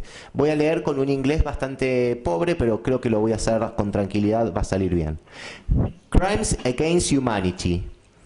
Y dice, namely, murder, extermination, enslavement, deportation, and other human acts committed against any civilian population, before or during the war, or persecutions on political, racial or religious grounds in execution of or in connection with any crime within the jurisdiction of the tribunal, whether or not in violation of the domestic law of the country were perpetrated. En la Argentina fue aprobada después del año 2000. Y de hecho la propia Corte, en el caso Hagelin sobre prescripción, una causa que involucraba la conducta de Astiz, la consideró inaplicable por no estar ratificada. La Corte Suprema de Justicia de la Nación, en Hagelin, a pesar de que ya había sido aprobada, aún no estaba ratificada. Y la consideró por eso inaplicable. Por eso en esta materia no podemos sino coincidir con las conclusiones a las que llega Fait en el voto que hace en Arancibia Clavel. Dice, la aplicación al subexámine de la Convención sobre imprescriptibilidad de los crímenes de guerra y de los crímenes de lesa humanidad resulta contraria a la proscripción de aplicación retroactiva de la ley penal, como corolario del principio de legalidad ya formulado. La jurisprudencia de la Corte ha interpretado esta garantía como aquella que prohíbe la aplicación de disposiciones penales posteriores al hecho, que modifiquen en malam partem cualquier requisito del que dependa la punibilidad del hecho. Así, ha sostenido que el principio de legalidad comprende la exclusión de disposiciones penales posteriores al hecho infractor. leyes ex post facto, que impliquen empeorar las condiciones de los encausados. El instituto de la prescripción cabe sin duda alguna en el concepto de ley penal, desde que ésta comprende no solo el precepto, la sanción, la noción del delito y la culpabilidad, sino todo el complejo de las disposiciones ordenadoras del régimen de extinción de la pretensión punitiva. Contamos además en este juicio, es prueba parte de este juicio, con la opinión jurídica del doctrinario Badeni. En este juicio ha sido admitida como prueba un documental a pedido de uno de mis asistidos, en el que, entre otros relevamientos, se cuenta con la opinión jurídica del doctrinario constitucionalista Gregorio Badeni. Allí, él manifiestamente explica por qué la aplicación retroactiva de las reglas de imprescriptibilidad de los delitos de lesa humanidad violan la garantía prevista por el artículo 18 de la Constitución Nacional. En esa misma prueba documental, en este video, también se cuenta con la opinión jurídica del entonces ministro Vázquez, en el mismo sentido que el constitucionalista Badeni. Esas dos opiniones jurídicas forman parte de la prueba de este proceso penal. Vuelvo sobre Hagelin. Dijo la Corte: resultan inoperantes los agravios fundados en la Convención sobre la imprescriptibilidad de los crímenes de guerra y lesa humanidad adoptada por la por la 23ª Reunión General de las Naciones Unidas el 23 de noviembre del año 68, por carecer de apoyo legal, habida cuenta de que la República Argentina no prestó su adhesión a aquella ni tampoco la ratificó. Fallos 311-175 del año 88. El propio Ferrante dice que la declaración de imprescriptibilidad de esos delitos no estaba establecida de un modo categórico. En la clásica obra de Marcelo Sanzinetti, La transición del régimen dictatorial, página 425. Ibasiouni, un publicista del derecho internacional, dijo sobre la Convención del 68 lo siguiente: otro impedimento para el ejercicio de la jurisdicción universal es la aplicación de las leyes nacionales de prescripción, aun cuando dichas prescripciones hayan sido removidas con respecto a crímenes de guerra y crímenes contra la humanidad. Desafortunadamente, la Convención de las Naciones Unidas de 1968 sobre la imprescriptibilidad de los crímenes de guerra y de los crímenes de lesa humanidad ha sido ratificada solo por 43 estados. Solo por 43 estados. La más reciente Convención Europea relativa a la imprescriptibilidad de los crímenes de guerra y de los crímenes de lesa humanidad solo tiene 2 ratificaciones. Bajo tales circunstancias, es válido preguntar si la existencia de esas 2 convenciones y otras manifestaciones de opinio iuris internacional constituye una expresión de derecho internacional consuetudinario, o si el limitado número de ratificaciones revela la insuficiencia del apoyo internacional. Esto corresponde a la cita de Basiouni Cherif, Universal Jurisdiction for International Crimes, Historical Perspectives and Contemporary Practice, publicado en Virginia Journal of International Law Association, otoño del 2001, 42, B corta A, J, int L81. Pocos países la ratificaron. México, por ejemplo, lo hizo con la reserva de que funcionaba para el futuro y la ratificó solo en el año 2002. Muchos estados muy importantes siquiera la ratificaron. A eso hay que sumarle que la propia Convención sobre Desaparición Forzada establece su imprescriptibilidad. Sin embargo, dice lo siguiente: cuando existiera una norma de carácter fundamental que impidiera la aplicación de lo estipulado en el párrafo anterior, es decir, cuando existiera una norma fundamental que impidiera la imprescriptibilidad de esa misma convención, deberá ser el periodo de prescripción deberá ser igual al delito más grave en la legislación interna del respectivo Estado parte.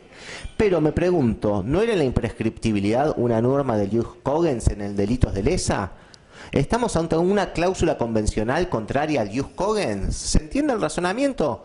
Si existía una norma de jus cogens que establecía la imprescriptibilidad de los delitos de lesa humanidad y la desaparición forzada, según el artículo 7 del Estatuto de Roma, constituye un delito de lesa humanidad siempre que vaya acompañado de esas otras características de sistematicidad y generalidad, ¿cómo puede ser que la propia Convención contra la Desaparición Forzada de Personas dice, momento, son imprescriptibles en esta convención, pero si un Estado parte que la ratifique cuente en su derecho con una norma fundamental que no permita esto, vamos a establecer unas reglas de prescripción conforme a ese dispositivo normativo? Esto nos da cuenta de que esa supuesta norma del jus cogens no es tal, porque no puede existir una convención internacional de derechos humanos que establezca la imprescriptibilidad de un delito que está contenido como el de los de lesa humanidad en el artículo 7 del delito de Roma, que prevea su propia prescripción a través de la referencia al derecho interno, por supuesto.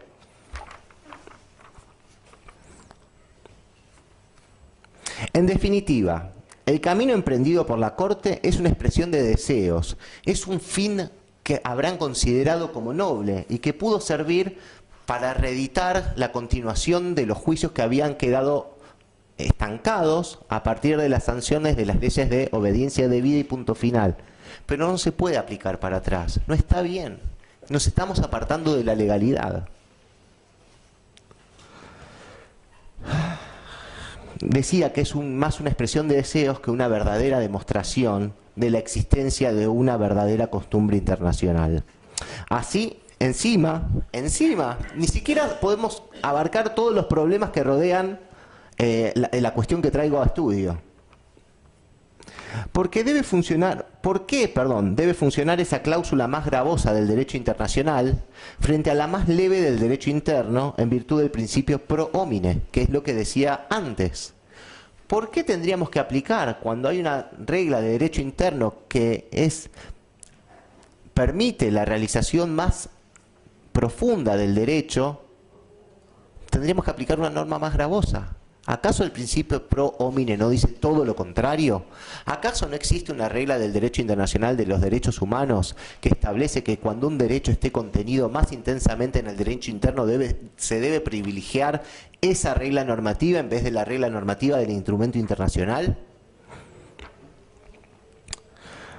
Además, si el estatus de jus cogens es tan evidente, ¿no es mejor positivizar la cuestión para evitar que se aplique a un individuo directamente una norma de derecho internacional? Y aquí viene otro problema de origen de derecho penal internacional. Primero, nació para otra cosa. Nació de un juicio como mínimo de dudosa ejemplaridad. El juicio de Nuremberg es una situación que muy difícil se pueda reeditar en la historia. Causa cierta perplejidad el doble baremo que se utiliza, uno más laxo en el derecho penal internacional, como recién mostraba a través de la cita de la excepción que hace la Convención sobre la desaparición, contra la desaparición forzada de personas, y otro más estricto para el régimen interno, para el régimen nacional. Es en definitiva una cuestión poco rara, poco entendible, casi esquizofrénica. Tal como se preguntó en su momento Jiménez de Azúa con relación al juicio de Nuremberg, si el proceso de Nuremberg habría de servir de espejo a la justicia nueva y de modelo a los países asociados bajo las siglas de las Naciones Unidas, ¿puede inspirarse en criterios dictatoriales o arcaicos sistemas? Y esto lo decía Jiménez de Azúa. Desde el punto de vista de la legalidad, la práctica internacional se basaría en una sistemática violación de la legalidad, en tanto y en cuanto la imprescriptibilidad no esté positivizada y se aplique post factum.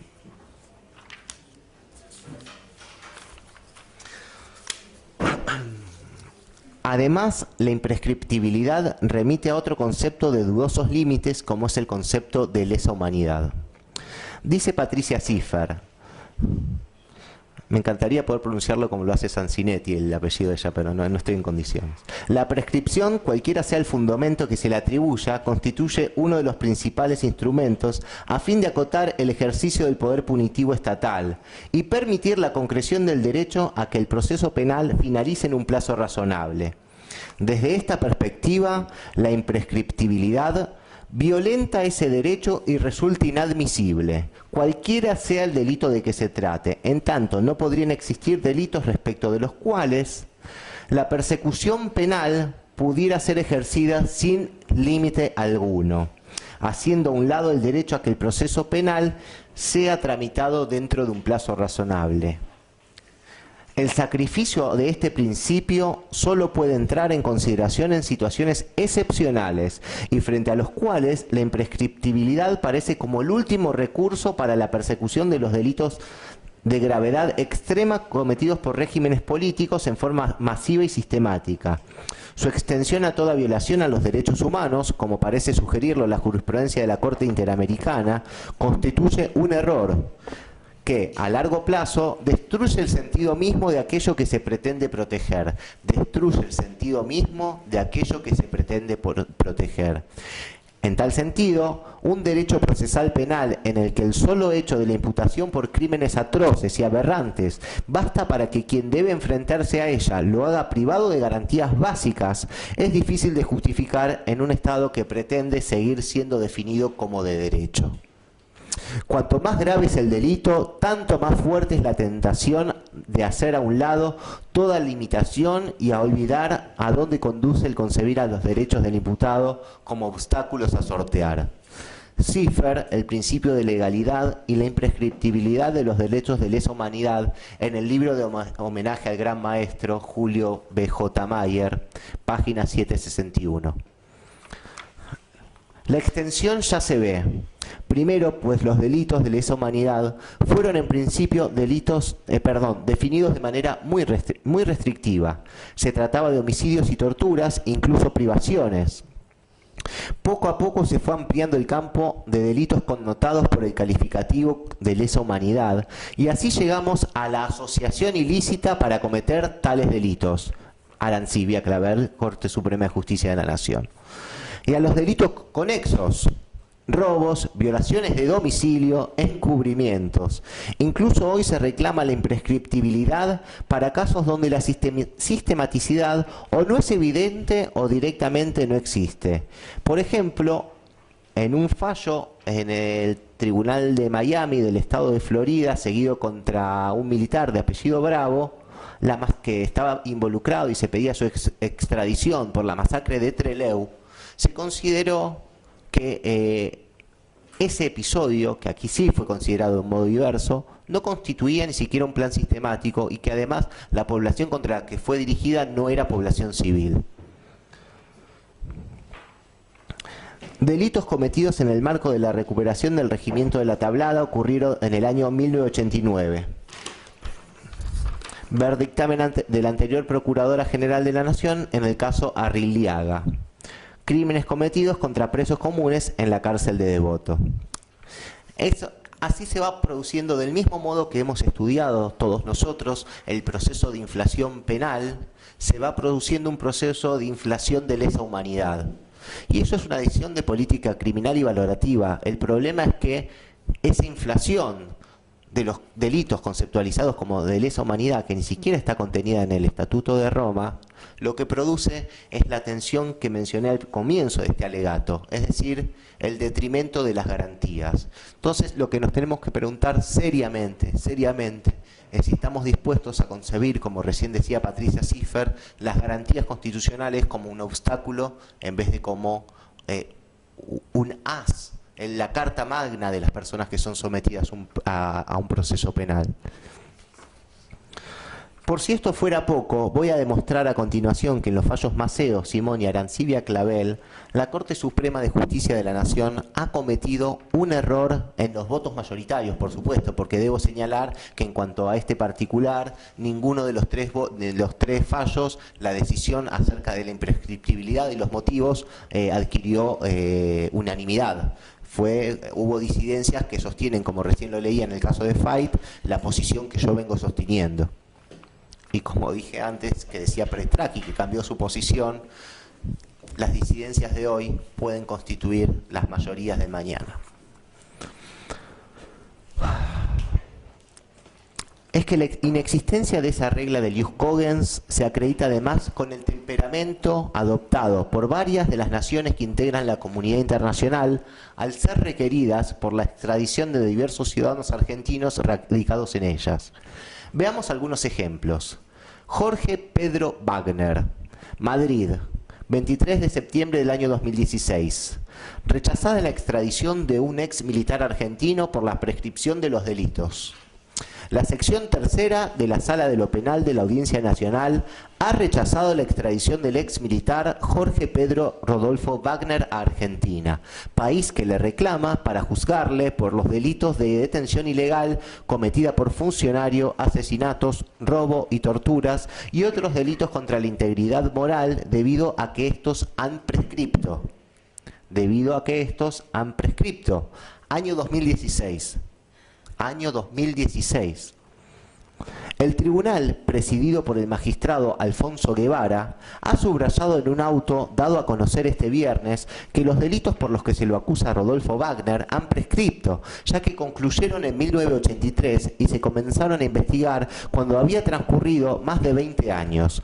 Los medios de comunicación de su país vinculan a Wagner, es decir, de la Argentina, es una noticia de España, vinculan a Wagner con crímenes cometidos por la dictadura militar en ese país entre 1976 y 1983. En concreto, se lo vincula al menos con el secuestro el 15 de octubre de 1976 en la provincia de San Juan de la modelo de 24 años María Ann Erice Tiseau. La Fiscalía solicitó por el delito de genocidio la imprescriptibilidad. Pero la sala afirma que esto no puede ser así, ya que no viene de este modo calificado en la orden de detención. Además, no es solo un problema técnico de cómo se instrumentó la extradición, señala que tampoco se puede decir que es un delito de lesa humanidad y recuerda que la sentencia del Tribunal Supremo del 1 de octubre de 2007 dice que para ello se tiene que considerar un ataque generalizado sistemático contra la población civil. Voy a leer la cita. europeapress.es/noticia-extradición-extradición-extradición-1 Carlos Fernando Gori, España, 26 del 2 del 2016. La Audiencia Nacional de España ha denegado la extradición a Argentina de un ex militar argentino residente en Alicante acusado de delitos contra la humanidad durante la dictadura en el país sudamericano, 1976-1983. La sección 4 de la Sala de lo Penal ha rechazado enviar a Buenos Aires a Carlos Fernando Gori, ex oficial médico de la Armada Argentina acusado de secuestros, torturas y homicidios perpetrados en la base naval de la ciudad bonaerense de Mar del Plata. Gori, de 75 años, vive en Alicante con tarjeta de residente español y se dedica a la medicina hiperbárica. Fue detenido el pasado 18 de septiembre, pero el juez de instrucción, Eloy Velasco, lo puso en libertad provisional mientras proseguía el trámite judicial. La extradición había sido solicitada por el Juzgado Federal 3 de Mar del Plata, que acusó al ex oficial y al ex jefe de sanidad de la base naval de esa ciudad atlántica de haber contribuido a mantener detenidas a personas en condiciones inhumanas entre marzo y noviembre del 76. Como los hechos ocurrieron mucho antes del 1 de octubre del 2004, cuando en España comenzó a regir la ley de delitos de lesa humanidad, la Sala ha considerado que ha operado la prescripción de la acción penal contra Fernando Gori. Desde ha operado hasta Fernando Gori es cita del fallo. Por ello, ha decretado la denegación de la solicitud cursada por las autoridades judiciales argentinas. La Audiencia Nacional ha echado mano a la misma doctrina jurídica de la irretroactividad de la ley de lesa humanidad, por lo cual no investiga a etarras acusados de actos de terrorismo perpetrados antes de 2004, pero en este caso lo ha hecho para denegar extradiciones de presuntos represores. Sin embargo, en años anteriores, la audiencia había otorgado varias extradiciones en casos similares. Por ejemplo, en la década pasada envió a Argentina a Ricardo Cavallo y Poch, y a Almirón. Leo la cita.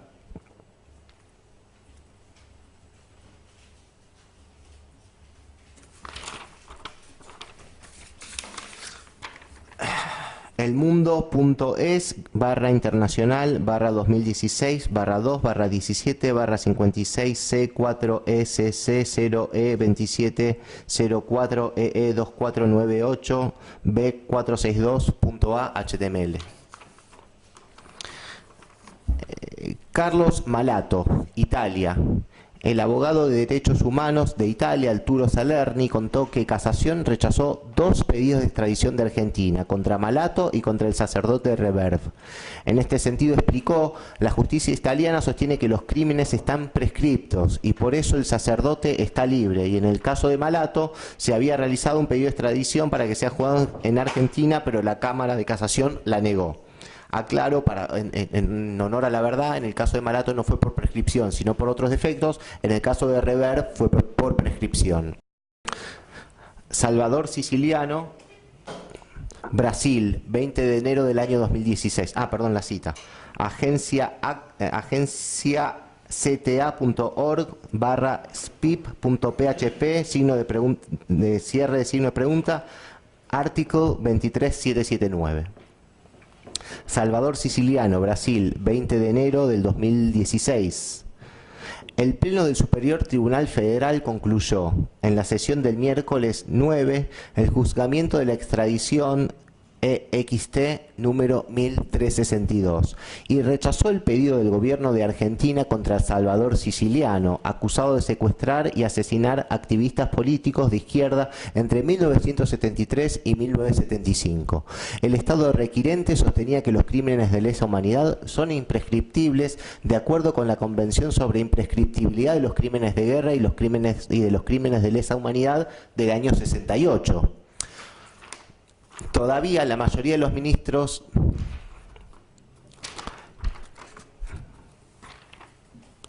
que rechazó el argumento afirmando que Brasil no suscribió el tratado en cuestión. De ello se infiere, si Brasil no los extraditó porque no incorporó a su derecho interno el tratado en el que fundó la Argentina su requerimiento extraditorio, que no, por lo menos para Brasil, esa costumbre del derecho internacional de jus cogens tampoco existía y no estaba vigente no en el año 76, 77 y 78, sino en el año 2016. Por eso estos ejemplos, por más que sirven, y claro está, no tengo ninguna intención de hacer una valoración positiva de todo esto, sino de establecer reglas jurídicas respecto a la posibilidad o a la cancelación del ius puniendi, de la acción penal para perseguir penalmente los hechos que se están aquí juzgando. De ello se infiere la existencia de una norma del ius cogens que diera cuenta de la invocada imprescriptibilidad, me refiero a Brasil.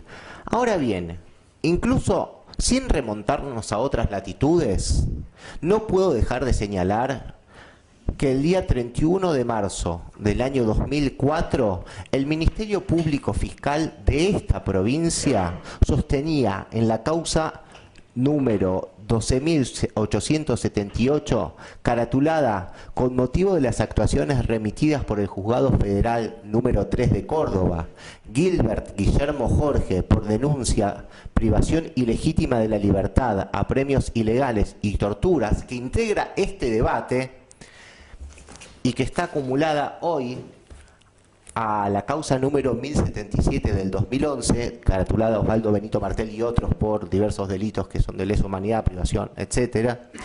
¿Qué decía el Ministerio Público Fiscal en esta causa en el año 2004? Fojas 5453. Decía lo siguiente: vengo por el presente a contestar la vista que se me corre y a solicitar se sobresea a los causantes Jorge Alberto Maradona, Eduardo Daniel Cardoso, Jorge H. Páez, Juan Bautista Membiel, Carlos Luis Malato y Jorge Antonio Olivera, habida cuenta que la acción penal derivada del hecho imputado se encuentra extinguida por prescripción conforme a lo establecido en el artículo 62, inciso segundo del Código Penal. En efecto, los delitos atribuidos originariamente, 292, 143 inciso segundo, 144 ter, todos en concurso real, artículo 55, verfoja 146, esto es de la propia cita, se encuentran reprimidos con pena de prisión de 8 a 25 años. Analizando los actos procesales interruptivos y las fechas en que estos se formalizaron, puede sostenerse válidamente que el auto de foja 146 de fecha 6 de mayo de 1987 constituye el último acto procesal persecutorio con efecto definido sobre el curso de la prescripción, lo que nos indica que al día de la fecha ha transcurrido el término legal, 12 años, para que opera el instituto de la prescripción. Además, y si bien este Ministerio Público no desconoce que los hechos investigados en las presentes se tratan de crímenes de guerra y de delitos de lesa humanidad, y que como tales son imprescriptibles conforme la ley 24.584 y que además por la ley 25.779 se declararon insalvablemente nulas las leyes de obediencia debida y punto final, no es menos cierto que tales disposiciones dictadas con posterioridad a los hechos resultan inaplicables por cuanto colisionan con el principio de legalidad receptado en el artículo 18 de la Constitución Nacional, que impide la aplicación de normas ex post facto, como así también se encuentran enfrentadas con el principio de la ley penal más benigna. En función de ello, corresponde se declare extinguida la acción penal por prescripción. Esta interpretación que hacía el Ministerio Público Fiscal acá en San Juan, acá en esta misma causa, el día 31 de marzo del año 2004, da cuenta de dos cosas que para mí son muy importantes. La primera es que la costumbre del ius cogens respecto de la imprescriptibilidad con anterioridad a la incorporación legal de la Convención sobre Imprescriptibilidad de los Delitos de Guerra y de Lesa Humanidad del año 68 no existía. No existía, porque en el año 2004 ni siquiera era reconocida. ¿Cómo puede ser que se la reconozca en el año 76? La segunda cuestión, que para mí me parece incluso más importante que la anterior, porque la anterior la acabo de mostrar con las diversas posturas que asumieron los distintos estados que integran la comunidad internacional, es el juego que tiene el principio de legalidad constitucional. Esta síntesis es todo lo que esta defensa podría decir, que con una claridad y con una precisión meridianas resuelven el punto de la manera que nosotros consideramos jurídicamente correcta. Nosotros tenemos coincidencia con lo que dice el Ministerio Público Fiscal, pero con lo que decía acá. Nosotros no cambiamos, lo que cambió fue la postura del Ministerio Público Fiscal. Y sean o no sean los mismos los titulares del Ministerio Público Fiscal que ejercen la acción penal, cuestión de la que me considero relevado, sea o no sea el mismo, todos conocemos, y me lo ha dicho el señor presidente del tribunal el primer día de este juicio, acerca del principio de unidad de actuación de los ministerios públicos fiscales, y lo mismo que el Ministerio Público de la Defensa. Siendo ello así, parece que acá el criterio jurídico a aplicar no es tan distinto el que nosotros tuvimos con el Ministerio Público Fiscal, sino que hay un cambio en el sendero que se venía transitando por parte del mismo Ministerio. Como se ve, la cuestión... Sí, gracias, muchas gracias.